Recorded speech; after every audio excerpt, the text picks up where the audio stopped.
Kenya hogganoonni siyaasaa ummata dhaggeeffadhaa. Ummata hogganaa siyaasaa jechuun naggaade. Naggaade waan gabayaan hin binne gabayaan geessitu.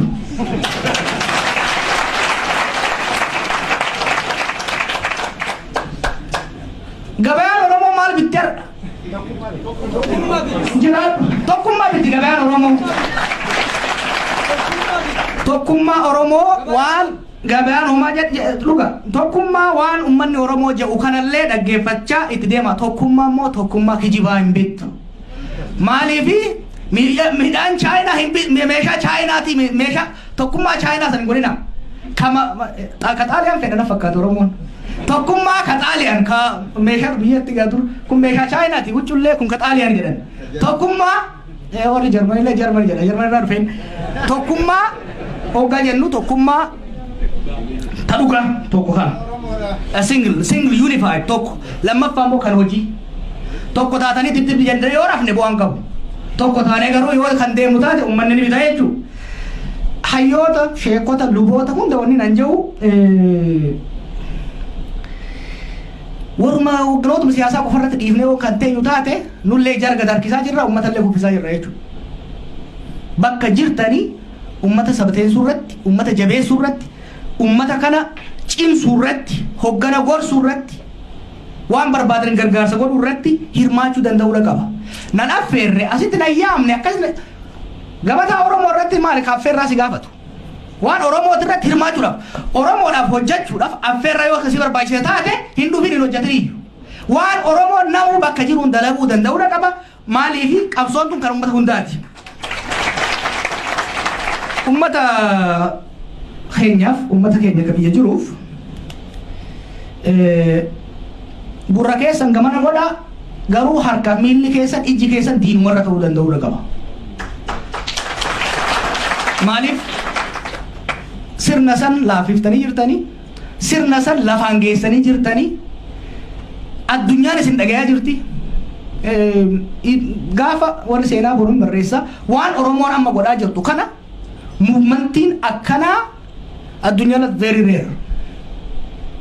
Sochii ajaa'ibaa godhaa jirtanii sochii san jabaatanii deemudha.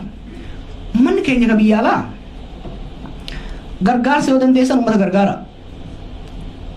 Irran deebi ammallee waan hin Torontootti jedha. Yoo dandeettan gargaara. Yookaan dhiifadha amalla keessan. Uummata keessaniif wanni guddaan isin gootanii walitti wacuu dhiisudha. Ummata keessaniif guddaan isin gootan akkana tokkummaan bal'attanii hoggaa dhuftan wal isin jidduu jaalalti yoo urgooyte walii yaaduun wal gargaaru yoo argamte ummanni Oromoo kanaa oloon guddaa isinirraan barbaadu. Jaarmiyoota irratti illee dhiibbaa amma gootan kana akka bifa kanaa itti jabaattanii deemudha. Ummata ollaa keenyatiin Oromoo akka jibbitan akka sodaattan olola yeroo dheeraatu hojjetame. Uummanni Oromoo ollaa tokkorraa rakkoo qabu. Tokkorraa. Kaleessa taate sabruu fa'aa jechaa turan. Kaleessa jaarraan fa'aa jechaa turan. Kaleessa baaroon fa'aa jechaa turan. Afaaniin gaafas waadaa seenaa turan uummataaf. Uummanni keenya barana qabatamaan agarsiise akkamitti. Aanaalee ganda magaalaa meeqa bilisa hoggaa baasu sabni tokkichi Oromiyaa keessatti hin tuqamne. Tokkichi. Wayyaaneen Amaara Oromoo walitti buusuu hedduu yaalte. Saba isii to'amma deemte arsii lixaatti manarra deemtee guurtetti bulchiinsa arsii lixaa keessa jira Shaashmannee. Namni Tigree tokko mee abbaan fedhaa dhufu namni Tigree tokko ka Oromoon barana na tuyite jedhu hasaa bahu hin tuyi. Maaliif ummanni keenya qabsoo isaatiin waadaa qaba. Waadaan isaa sirna cunqursaa kamuu ofirraa buqqaasu ummata biraa wajjin nagayaan jiraachuudha. Wanni sadeen Oromoon qabu kareeffamu maasoo sun dhugaan Oromoo ta Oromoo qofaati miti. Ta ummata hundanu keessa jiruuf ollaa keenya jiruuti. Kanaaf qabsoo ummanni Oromoo godhaa jiru kana yoo dandeessan gargaara. Yoo dadhabdan hin sodaatinaa hin rifatinaa naannoo sanis sirna kana kubbifne naannoo sanis sirna nuufis isiniifis ta'u jaaruu ni dandeenyaa jee ummanni Oromoo qabatamaan isin agarsiisaa jira. Bifa saniin akka laamu ummanni addunyaa hiika warri beeyta warra international community jan kanaaf amma booda foreign policy America haa taatu China haa taatu Russia haa taatu dantaa ummata Oromooti waliin simatin hojiirra hin ooltu naannoo sanitti maaliif dargaggoo Oromoo bakka bu'ee waan tokko himuuf hin danda'a warra alaa kanaaf amma booda naannawa sanitti yoo ta'e qabsoofne dhugaa teenya deeffannee dhugaa namaa eeyine waliin jiraanna yoo ta'uu baate biyya san birbittinneessinee biraa deemna malee akka dhangaddaa sanitti akka kalee sanitti yartuu bakka guuranii nurra bulchuu hin ayyamu ummanni Oromoo hanan ayyamu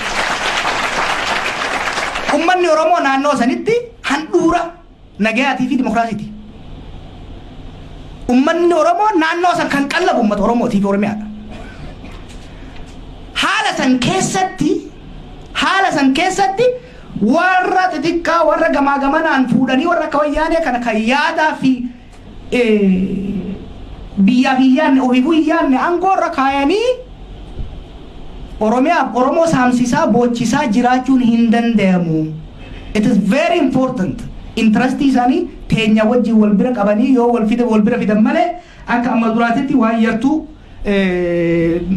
gargaaraa uummata keenya miidhuun hin danda'amu.